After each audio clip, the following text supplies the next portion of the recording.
ദേശീയ പോളിയോ തുള്ളിമരുന്ന് വിതരണ തീവ്രയജ്ഞ പരിപാടി ദേശീയതലത്തിൽ മാർച്ച് 3-ന് സംഘടിപ്പിച്ചു.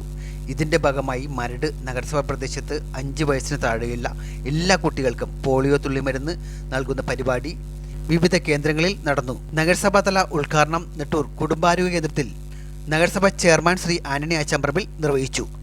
ആരോഗ്യ standing committee chairperson Rini Thomas, division councillor Benshad Nadilveed എന്നിവർ സന്നിധരായിരുന്നു. മരട് നഗരസഭാ പ്രദേശത്ത് 28 കേന്ദ്രങ്ങളിൽ ആയി 2475 കുട്ടികൾക്ക് പോളിയോ വാക്സിൻ നൽകി.